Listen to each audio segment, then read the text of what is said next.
ujian hijrah ya, yang nggak mudah ya.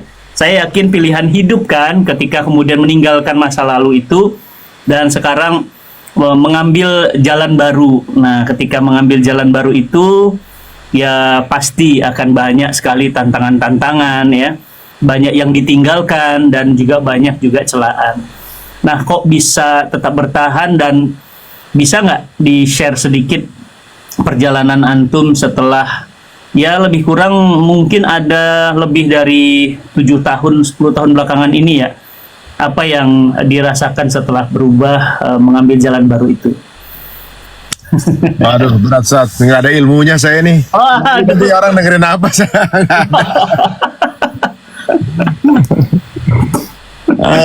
Itu sebenarnya nggak tahu ya, mungkin qadarullah ya Ustaz ya. Jadi nggak kita setting sebelumnya juga bahwa ya tiba-tiba hal ini kemudian alhamdulillah menerpa di kehidupan saya. Tapi semakin berjalan ke sini sebenarnya orang mungkin banyak yang takut untuk kemudian mulai hijrah atau juga mulai lagi, itu banyak yang takut. Padahal kalau dijalanin sebenarnya nggak ada yang berubah dari hidup kita kecuali preferensi kita kan gitu. Nah itu. Mindset kita aja yang berubah, cuma ngerubah niat kita ngapain sih sebenarnya apa yang kita lakuin ini. Aja sih sebenarnya, nggak ada yang kemudian kita jadi orang suci yang gimana gitu bertapa di nggak mau ketemu orang, nggak juga katanya. Justru battle-nya atau perjuangannya ketika kita turun di masyarakat. Jadi dulu juga pernah salah persepsi sih, saya pikir wah harus menjauh dari mana-mana segala macam, dan itu pun memang dirasakan waktu itu. Tapi sekarang justru misinya turun ke di tengah masyarakat yang majemuk, dan bagaimana bisa kita memberikan manfaat begitu ya. Bukan kalau misalnya mendekati jalan Allah kemudian bertapa, itu Nabi nggak ada yang tugas tuh. Nggak ada yang turun, Nabi nggak ada yang turun, dia tabinya ke tengah-tengah masyarakat. Masya Allah. Apalagi hari ini saat saya baru ngeh juga tadi habis saya post, kenapa kita masih puasa 10 Muharram? Karena Nabi Adam diterima tobatnya hari ini, Nabi Nuh diselamatkan dari air bah hari ini, Nabi Musa diselamatkan dari Firaun hari ini, Rasulullah SAW hijrah hari ini. Bahkan ada pendapat lemah yang mengatakan Nabi Isa diangkat tuh hari ini. Jadi ulul asmi semuanya hari ini gitu kan, dimulai tugasnya. Masya Allah. Jadi menurut saya sih ya, kalau kita mau menjadi bagian apa yang diperjuangkan para nabi di zaman dulu, kalau kita berpuasa atau menjalankan tugasnya, berarti soalnya kita inline dengan apa yang mereka kerjakan satu diperjuangkan, itu inline sama yang kita lakukan sekarang. Bayangin, itu Nabi punyanya banyak agama, tapi yang nurutin terus perjuangan mereka cuma Islam doang kan? Ya. Ya gitu paling maksudnya nggak ada yang berubah banyak sih sekarang, kita jadi lebih paham. Tapi antum menurut saya lebih luar biasa berani kemarin sampai ke Aqsa ya, sampai ngelihat langsung bagaimana kondisi Aqsa di saat kondisi seperti ini gitu ya kan, bukan tidak mungkin. Kondisi-kondisi yang tidak diinginkan terjadi, tapi antum berani masuk ke sana. Apa yang antum rasakan? Apa udah pingin mati aja kalau udah hijrah gitu? Ya juga.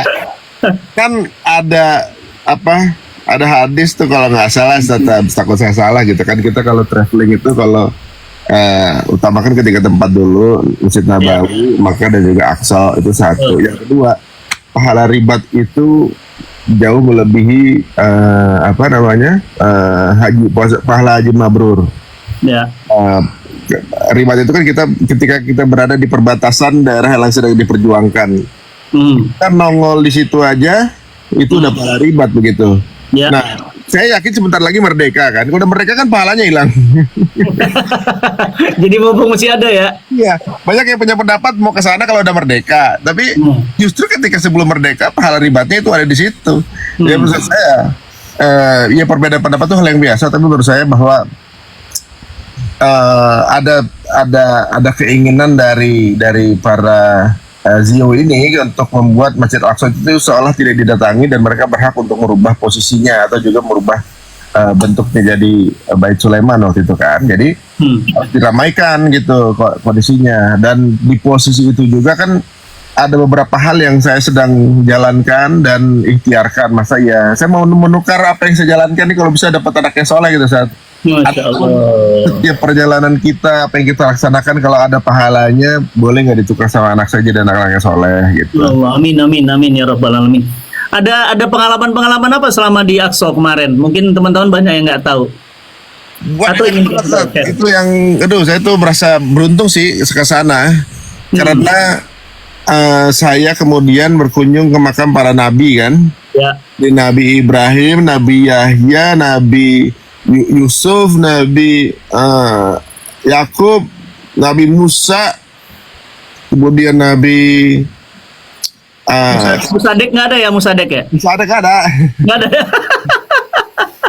yang menegangkan, pokoknya situ banyak itu kayak apa lahan sejarah sih ya, di mana kita memandang itu sejarahnya ada gitu ya. Walaupun ada juga sejarah versi yang berbeda juga ada juga gitu. Ada makam Nabi Isa gitu. Padahal Nabi Isa menurut kita nggak ada makamnya kan gitu kan.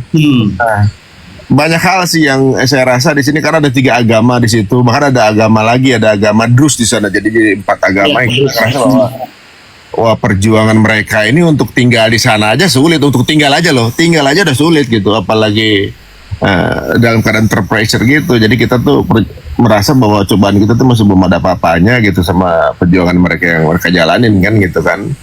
Mau dari sisi politis, dari sisi segala macam, ini benar-benar dalam keadaan terpressure menurut saya. Jadi refleksi diri gitu kalau kita lagi dapat cobaan, nggak seberapa sih ini gitu. Mereka nyawa, kitanya cuma ya paling ada yang ngikut, ada yang ini hal yang biasa itu. Nah di situ juga yang menegangkan itu saat setiap kita mau sholat itu ketemu IDF itu.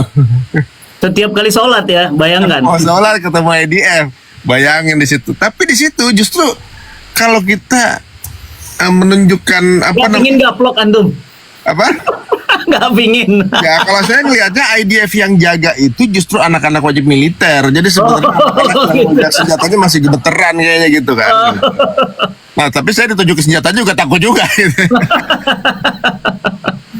Nah masalahnya gini, ironisnya kepala rombongan dari IDF itu kebanyakan keturunan Arab Ustaz.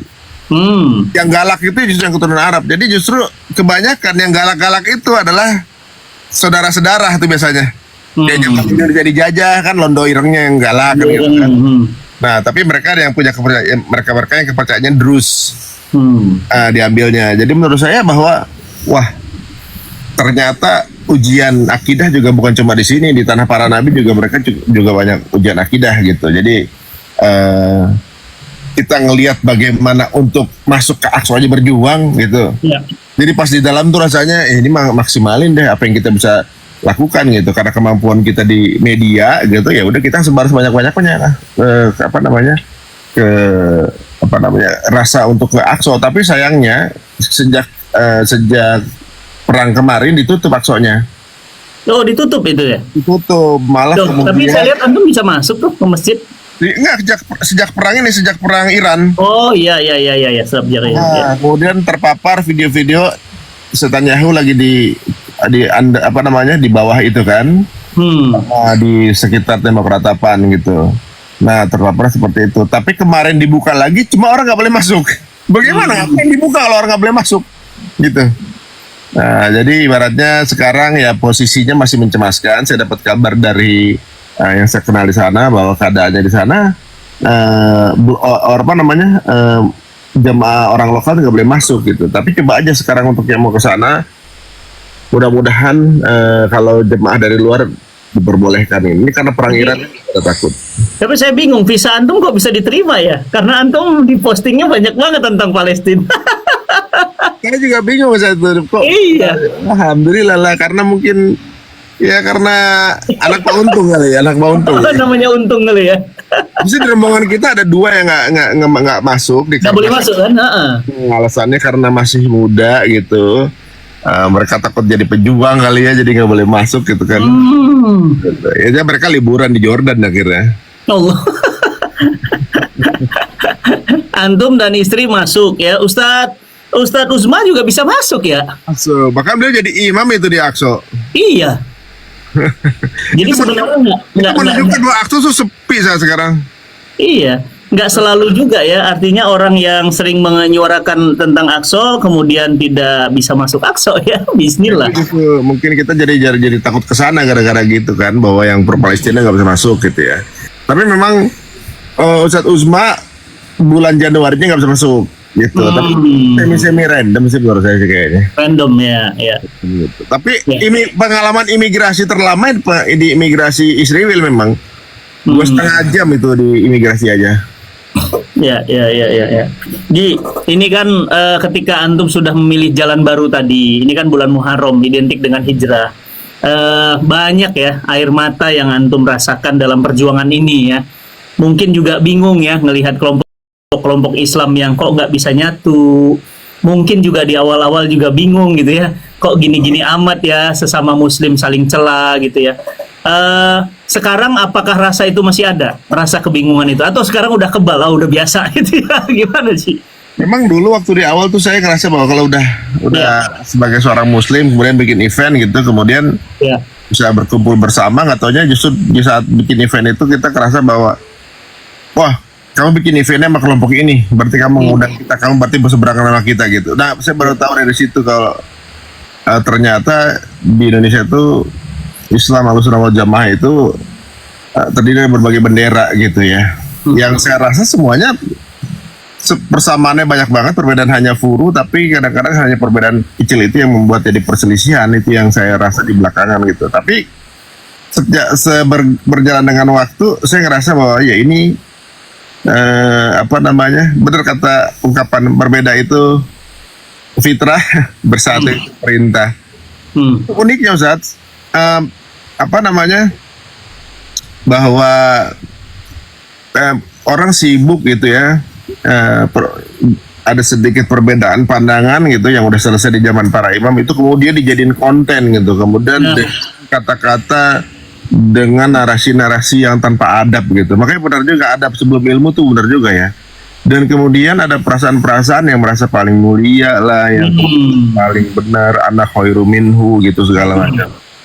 Padahal kalau kita ngelihat orang Indonesia yang sholat di masjid cuma 35%, Ustaz. Sholat tepat 5 waktu itu cuma 35% dari 100% umat Muslim. Bayangin. Yang bisa baca Quran berapa satu, Ustaz? Yang nggak bisa 72%. Yang nggak bisa 72%. Ngapain kita ribut sendiri di dalam, ngajak aja orang untuk ngaji gitu. Sama-sama nggak bisa ngaji. Benar, jadi fokusnya ini salah kayaknya. Kenapa? Beragama justru untuk mengkoreksi orang lain, padahal amalan yang dihisap amalan diri sendiri. Nah, itu. Ngerasa nyalahin orang, padahal diri kita nggak introspeksi gitu. Ini juga saya introspeksi diri sendiri gitu. Cuma kadang-kadang gemes gitu. Ya Allah, ini teman, ini adik-adik kita banyak yang nggak suka ngeliat kita berantem, akhirnya nggak mau belajar ngaji gitu. Karena ngapain Islam ribut mulu kan gitu kan. Akhirnya makin jauh gitu kan. Padahal PR kita di situ, giran sama mungkin yang di luar dari akidah, lagi kejadian maksiat, mereka nggak pernah nyerang. Yang diserang sesama Muslim aja. Yang ngejalanin mungkin agak keliru atau beda pendapat gitu. Itu aja ini gurus-gurus gitu. Nih kayaknya lulus fokus gitu. Saya makanya buang waktu deh kalau ngebahas yang ini. Kadang-kadang saya taruhnya cuma di konten aja gitu, di konten-konten diskusi biasanya. Sisanya, males deh ngasih panggung. Tipe-tipe seperti ini sayang banget sih Ustaz, sayang banget terjadi. Iya betul. Memperbesar yang kecil ya, kemudian menghancurkan yang sudah berbeda. Jadi susah sekali kita rasanya untuk bisa menerima yang namanya fitrah perbedaan itu ya. Kadang-kadang apalagi antum ya yang istilahnya tadi ya saya istilahkan baru memilih jalan baru gitu ya. Apalagi Ustaz, saya mau belum ada apa-apanya, apalagi Ustaz. Saya udah kebal. Dengar cerita Ustaz lebih parah kali daripada fitnah saya sih, waduh. Aduh. Mau kayak jenis apa gimana? Badannya kecil tapi cobaannya, waduh. Masya Allah. Nih, tapi satu hal yang saya iri banget teman-teman di Zoom, teman-teman yang ada di TikTok, satu hal yang saya iri banget sama Mas Ari Untung, dan mungkin semua orang iri ya. Di saat orang pingin banget berangkat haji, beliau itu berkali-kali haji loh. Saya nanti manggil beliau tuh haji Ari Untung gitu ya. Dan nggak main-main loh. Itu beliau juga sekaligus juga sebagai pembimbing haji. Coba saya bilang keren banget nih orang. Belajar Ustaz, belajar. Jadi orang yang tadinya lucu-lucuan ya, orang yang tadinya dunia komedi itu ya, Allah berulang kali memanggilnya haji. Coba bayangkan. Ji, apa yang antum rasakan ketika berkali-kali loh di saat orang susah visa, antum berangkat gitu ya. Ya alhamdulillah Allah ngasih izin dan ada pihak yang ngasih terus ruang untuk saya belajar jadi ikut serta menjadi kepanitia gitu ya. Karena ternyata level lebih tinggi dari ibadah itu melayani gitu. Jadi kalau saya lihat antum apalagi kan hidupnya melayani terus itu, bagaimana cara memfasilitasi orang untuk bisa baca Quran, bagaimana caranya orang untuk bisa sholat dengan bangun-bangun masjid, itu kan sebuah effort dari melayani gitu kan. Para nabi kita juga semuanya melayani, bukan untuk diri sendiri gitu. Makanya kan ada hadis yang mengatakan ahli ibadah sama orang yang menjadi pelayan dakwah itu jaraknya antara seperti aku dengan orang yang paling lemah iman ya, kata Rasulullah SAW. Allahumma shalli wa sallim. Ibaratnya kalau saya, bagaimana caranya untuk bisa menjadi bagian dari yang melayani itu walaupun part terkecil gitu. Akhirnya ketika waktu berangkat sama istri, ya Allah kalau bisa naik berangkat lagi tiap tahun gitu. Katanya ada ungkapan simpel itu dihadiahi selama beberapa kali ini, mudah-mudahan lanjut lagi gitu ya. Kita nggak bisa mengatakan kepastiannya, tapi ini semua punya Allah gitu. Tapi masalahnya memang setelah saya dengar sirah bahwa semua sahabat Nabi itu adalah pembimbing haji. Nabi juga pembimbing haji, para sahabat Rasulullah pembimbing haji, semua Nabi itu pembimbing haji sama umat-umatnya. Nah, Masya Allah. Jadi kalau saya rasa bahwa orang yang menjalankan atau membimbing haji itu luar biasa ya. Misalnya bimbing 100 orang, ya mabrur satu aja dapat mabrurnya tuh. Apalagi yang mabrur banyak. Kemudian saya lihat para mutawif ini, mereka merelakan tugasnya pun bayar, tugas dan bayar, bukan dibayar. Udah tugas bayar lagi gitu demi untuk bisa berangkat haji. Ini kan sebuah upaya dan niat yang luar biasa. Ini kalau saya rasa, saya ngelihat bagaimana perjuangan yang hadir di sana, yang ikutnya via reguler juga itu luar biasa. Saya ngelihat bahwa yang mabrur itu ya indikasi dari mabrur itu macam-macam misalnya, dan ibaratnya masing-masing punya peluang kemabruran. Bahkan yang nggak berangkat tapi keikhlasannya karena ada nggak bisa berangkat karena Allah juga, siapa tahu ada pahala mabrur juga. Jadi kadang-kadang kemarin pak teman-teman nggak bisa berangkat, saya bilang yang berangkat itu nggak lebih baik dari yang nggak berangkat gitu. Kaliannya udah dipilih Allah, cuma waktunya aja mungkin. Insya Allah mabrurnya sih. Ada kisah ada kisah Bapak Ibu semuanya. Ini kisah luar biasa. Ada ulama besar di zaman tabi'in bernama Abdullah bin Mubarak, ya, Ibnu Mubarak. Jadi Ibnu Mubarak ini ulama besar, Ji. Beliau ini ya tertidur. Ya. Tertidur kemudian bermimpi jamaah haji membludak jumlahnya. Dan di dalam mimpinya itu beliau bermimpi itu sesama malaikat bertanya, berapa jumlah jamaah haji yang hadir tahun ini? Kata satu malaikatnya. Kemudian malaikat yang satu berkata jumlahnya lebih dari 100.000 orang. Ya zaman itu ya, lebih dari 100.000 orang. Kemudian malaikat yang satu tadi bertanya, berapa yang diterima? Kemudian malaikat satu lagi berkata, tidak ada satupun. Astagfirullahaladzim.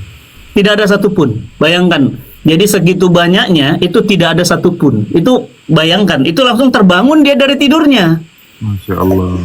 Terbangun dia dari tidurnya, ternyata itu mimpi. Dan mimpi itu sangat mengagetkannya. Ya kan? Nah, dari mimpi itu kemudian dia diminta untuk menemui seseorang yang diterima hajinya. Meskipun dia tidak haji. Dia tidak jadi berangkat haji. Ya, disebutkan namanya di situ, ciri-cirinya, kemudian dia terbangun dan dicarinya lah orang itu yang tinggal di daerah kampungnya. Dicarinya, ternyata ditemukannya, dan ternyata beliau ini tukang sepatu, tukang benerin sepatu. Nah, setelah dibenerin sepatunya, gitu ya, dia lagi benerin sepatunya, orang ini datang ditanya, apakah engkau si fulan? Iya. Engkau hadir dalam mimpiku, namamu disebut oleh malaikat. Masya Allah, namamu ini disebut oleh malaikat, dan engkau dikatakan berangkat haji. Enggak, aku nggak jadi berangkat haji. Kenapa nggak jadi berangkat haji? Ya, jadi dikisahkan dia punya harta, ya, tidak cukup untuk berangkat haji. Ya, tapi kemudian apa yang terjadi? Ternyata uang hajinya itu untuk membantu orang-orang lain yang dalam keadaan darurat sakit. Nah, apa pelajarannya? Ternyata Ibnu Mubarak ini menyampaikan berita gembira kepada dia bahwa kamu itu sudah haji, diterima hajinya, padahal belum berangkat haji dan batal berangkat haji. Kenapa? Uang hajimu dipakai buat nolong orang lain, itu ternyata diterima hajinya sempurna dibandingkan yang haji hadir wukuf di Arafah dan yang lainnya. Masya Allah. Ini mimpi seorang ulama, memang bukan hadis ya, memang, tapi mimpi seorang ulama itu wow, derajatnya Ibnu Mubarak lagi, siapa yang nggak kenal gitu ya. Jadi teman-teman semuanya, apa pelajarannya? Ya, saya Mas Ari Untung mungkin berkali-kali haji, jangan senang dulu gitu. Takutnya gitu ya. Takutnya malah kemudian kategorinya seperti yang malaikat ceritakan, tidak diterima. Gitu kan? Tapi justru yang mungkin teman-teman ngelihat dia hajinya nggak jadi atau batal atau visanya nggak keluar, tapi dia justru dengan hartanya dia bantu saudaranya, dia bantu banyak orang-orang miskin yang terlantar, dia banyak bantu keluarga-keluarga muslim yang tidak punya makan, justru dapat pahala haji. Nah, dari sini nih kita bisa dapat ibroh. Apa artinya? Jangan pernah merasa kita udah lebih baik. Oh, udah berangkat haji berkali-kali. Apalagi Ari Untung ya, Masya Allah, itu luar biasa banget gitu. Saya aja, hebat dia berangkat lagi. Dan duluan lagi dari saya. Duluan datangnya, duluan pulangnya gitu ya. Sampai nggak bisa ketemu. Ustaz, kalian mau tinggal di sana? Oh, gitu. Hampir kemarin ya. Hampir nggak dapat pesawat. Gara-gara bandara hampir ditutup. Nih, ada pengalaman haji apa yang kemarin ke pertama atau kedua yang antum dapatkan di saat orang dikurangi jumlah jemaah haji, di saat orang visanya susah dapat, bahkan banyak ustadz-ustadz yang nggak dapat nggak dapat visa.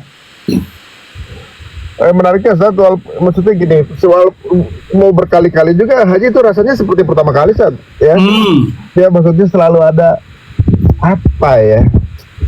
Kayaknya satu episode ini dalam setahun itu satu episode apa namanya, deep talk sama Allah lah ya. Iya. Berarti itu kan hari terpenting sepanjang setahun. Bagi umat muslim itu hari terpenting itu kan tanggal 9 itu kan. Iya.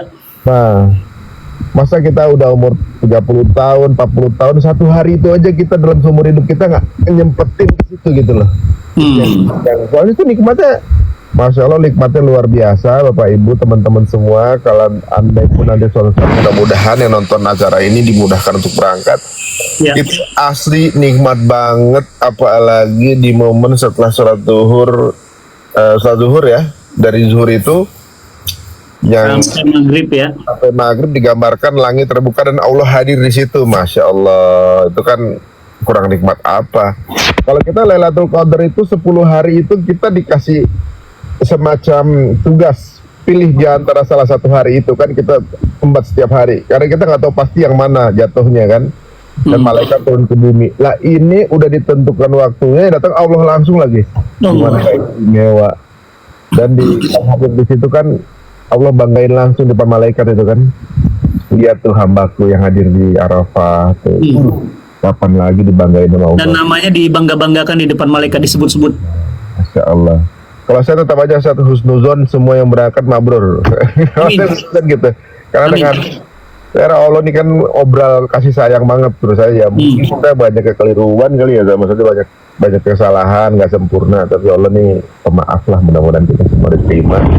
Yang kemudian berdoa juga di tanggal yang sama, mudah-mudahan juga dimudahkan. Nggak bisa berangkat juga mabrur. Tapi syaratnya harus daftar haji dulu, berarti kan maksudnya daftar ketika berangkat meninggal dapat pahala haji kan. Karena mungkin qadarullah gitu ya. Kalau tahun ini alhamdulillah jauh lebih sepi saja. Iya. Karena jemaahnya kurang ya sebanyak tahun lalu ya.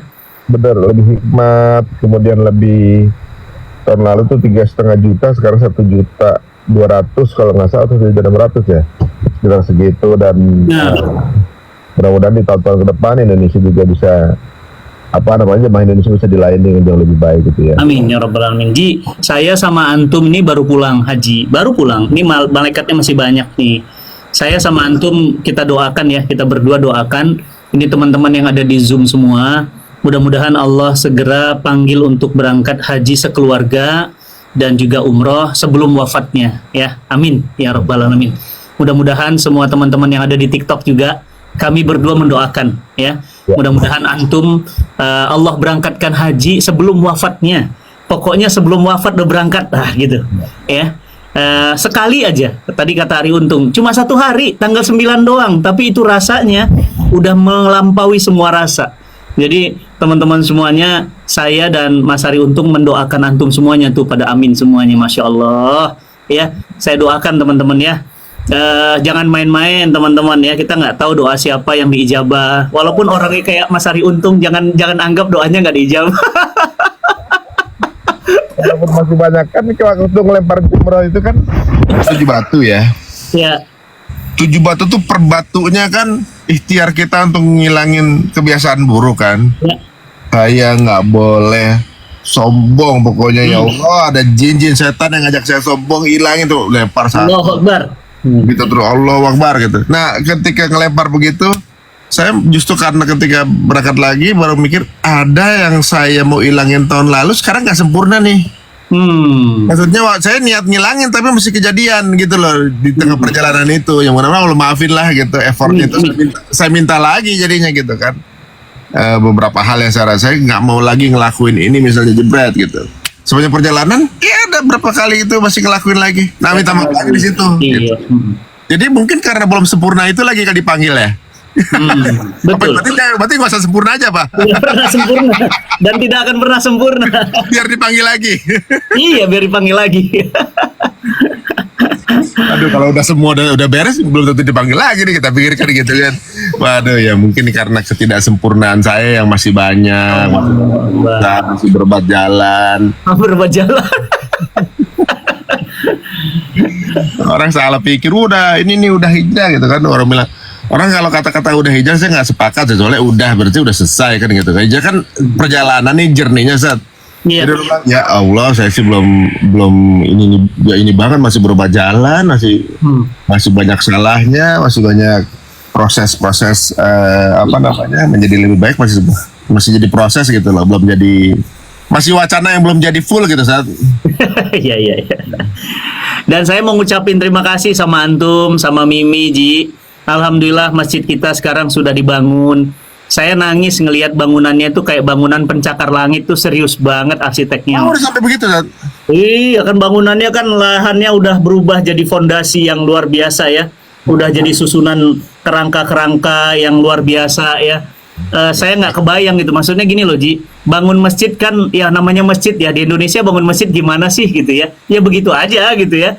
Nah ini kan ya Allah, itu cakar ayamnya istilahnya ya, bangunan dasarnya itu kayak bangun gedung pencakar langit gitu ya. Iya. Jadi di Jepang tuh serius banget teman-teman ngebangun bangunan tuh, detail rinci banget ya. Apalagi Jepang katanya sebentar lagi banyak gempa-gempa besar ya. Jadi mereka itu sudah biasa gitu ngadapin gempa kalau kita stres. Kalau mereka sih biasa, cuma goncangan biasa. Dan alhamdulillah Mas Ari Untung bersama istrinya ya, Mimi Venita, luar biasa bersama Cinta Quran Foundation bareng-bareng ngebangun masjid Yokohama. Rasanya hampir dimanapun saya ketemu orang, semua orang tahu masjid Yokohama Ji. Luar biasa viralnya. Ini wasilah antum nih. Waduh, ini mah wasilah Ustadz. Saya masa karena diajak Ustadz ini. Allah. Saya terima kasih sama Ustadz diajak ini. Allah, kemana aja jalan, gimana masjid Yokohama, gimana masjid Yokohama, saya bilang, ya Allah sampai segitunya. Saya cuma ngebayangin ya Allah, Hari Untung tuh pahalanya luar biasa ya. Aduh, bayangkan yang sholat di sana, yang baca Quran di sana, yang kemudian untuk ngaji di sana, semua sahadat di sana, ngalir semuanya buat Hari Untung dan anak keturunannya. Wah, ya Allah, indah banget. Amin. Ya Allah. Alhamdulillah. Wakilah dari Ustadz yang nggak pernah berhenti untuk jadi pelayan umat ini, Masya Allah, yang selalu ngebangun. Ada yang nggak ada yang susah dapat akses ibadah, dibangunin masjid. Ada yang nggak bisa baca Quran, dikasih Quran. Itu Quran di Jepang itu cetakan Quran guys itu. Jadi Allahumma sholli wa sallim. dicetakin Qurannya, dibagiin sama Ustaz Sugimoto. Ini Masya Allah, bayangin tuh nanti kalau ada pertumbuhan Muslim di Jepang ini, nah tinggal panen pahalanya Ustaz Fatih Karim. Amin. Nah, nanti Ustaz kalau misalnya Ustaz ketika di jannah nggak ketemu saya, tolong cari saya Ustaz. Kalau saya ada di atas Ustaz. Rupanya surganya lebih tinggi lagi. Kok jadi sombong? Malah lebih sombong. Lebih sombong. Kalau saya lihat di surga kok nggak ada hari untung ya. Begitu pas ngeliat ke atas, Star gitu, oh di atas. Cara Ustaz. Ternyata dia Firdaus A'la ya, lebih tinggi. Amin. Amin. Amin. Benar apa? Aduh.